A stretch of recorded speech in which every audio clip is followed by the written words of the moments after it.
27 साल की शादी और 2 बच्चों के साथ इवाना काफी अच्छी और सिंपल लाइफ जी रही थी। वो एक पहाड़ी इलाके में रहती थी और इसलिए उसके हस्बैंड को अक्सर अपने काम के चलते घर से दूर ट्रैवल करना पड़ता था। और जब उसके बच्चे बाहर पढ़ने चले गए तो इवाना को रात में अकेले रहने की आदत सी पड़ गई थी। एक रात करीबन 12:30 बजे इवाना के घर की बेल बजी। इवाना थोड़ी सहम गई क्योंकि उसके इलाके में इतनी रात को कभी कोई किसी के घर नहीं जाता था। इवाना घर के मेन डोर तक पहुंचकर गेट की जाली से बाहर देखने लगी, लेकिन गेट के बाहर उसे एक छोटी बच्ची दिखी। उस बच्ची ने फटे पुराने कपड़े पहने हुए थे और उसके बाल बिखरे पड़े थे। उस बच्ची के हाथ में एक प्लास्टिक की खाली बोतल थी।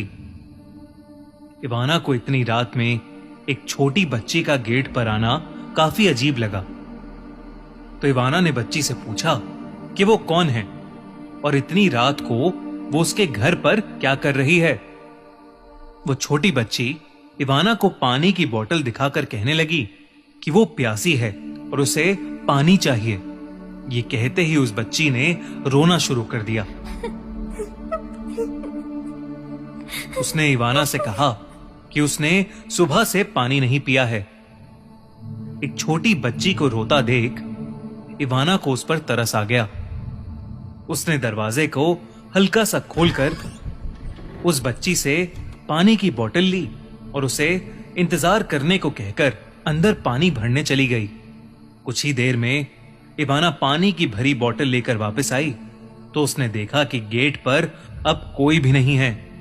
इवाना ने गेट से थोड़ा बाहर निकलकर भी देखा, पर उसे वो बच्ची कहीं दिखाई नहीं दी।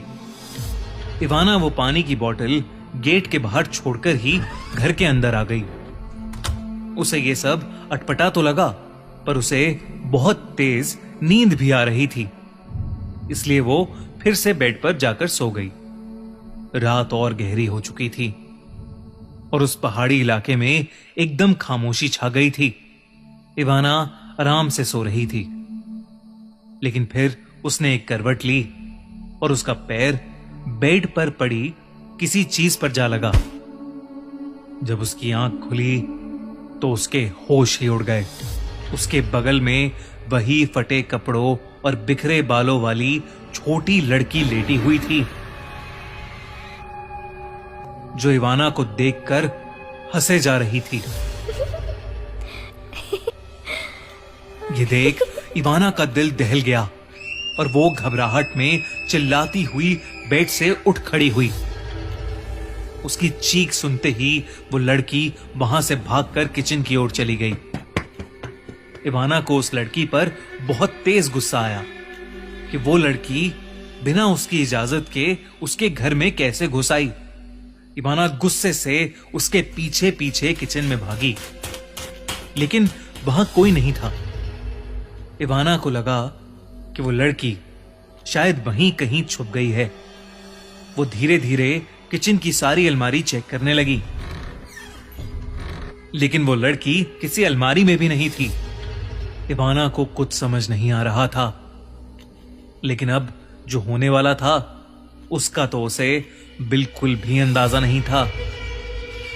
अचानक किचन की लाइट्स फ्लिकर करने लगी और किचन की सारी अलमारियां खुल बंद होकर बजने लगीं। अलमारी से एक एक करके सारे बर्तन नीचे गिरने लगे। एक चाकू तो इवाना को लगते लगते बचा।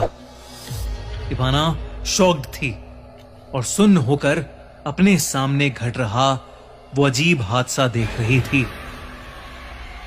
कुछ मिनटों बाद ही अलमारियों का बजना बंद हो गया था, लेकिन घर की लाइट्स अभी भी फ्लिकर कर रही थीं। अचानक किचन सिंक से काले रंग का पानी नाली से ऊपर निकल कर आने लगा और तभी इवाना को अपने पीछे से उस छोटी लड़की के हंसने की आवाज आई। वो मुड़ी तो उसने देखा कि वो छोटी लड़की इवाना की घबराई हुई हालत देखकर जोरों से हंस रही थी और ताली बजा रही थी। इवाना जैसे ही उसके पास जाने के लिए आगे बढ़ी, अचानक इवाना को ऐसा लगा जैसे किसी ने पीछे से इवाना के बाल खींचे हों। इससे पहले कि वो रिएक्ट कर पाती, उसके बाल किचन सिंक की नाली में फंस गए और वो उसी नाली की तरफ खींचे जा रहे थे। अब भी उसमें से गंदा काला पानी निकल रहा था, जिसकी वजह से इवाना का मुंह उस पानी में डूब गया और उसे सांस आनी बंद हो गई। इवाना बुरी तरह तड़प रही थी, पर उसने बहुत जोर लगाया और अपने आप को सिंक से दूर धक्का दिया। वो उस किचन सिंक के चंगुल से तो छूट गई, लेकिन उसे बहुत तेज दर्द हो रहा था। पूरे सिंक में अब उसके टूटे हुए बाल पड़े थे। इवाना ने अपनी सांसें संभाली और घर में इधर उधर नजरें दौड़ाईं, पर वो छोटी लड़की कहीं नहीं थी। इवाना को समझ आ गया कि वो छोटी लड़की कोई आम लड़की नहीं, बल्कि कोई बहुत बुरी शक्ति या शायद कोई आत्मा है जो उसके पीछे लग गई है। उसने फौरन अपने हस्बैंड को फोन मिलाया और उसे सब कुछ बता दिया। उसके पति ने कहा कि वो मदद के लिए किसी को भेज रहा है, लेकिन तब तक इवाना को फौरन वो घर छोड़कर पड़ोस में चले जाना चाहिए। इवाना उसकी बात से सहमत थी, पर जैसे ही उसने फोन डिस्कनेक्ट किया, वैसे ही घर में उस छोटी लड़की की आवाज गूंजने लगी।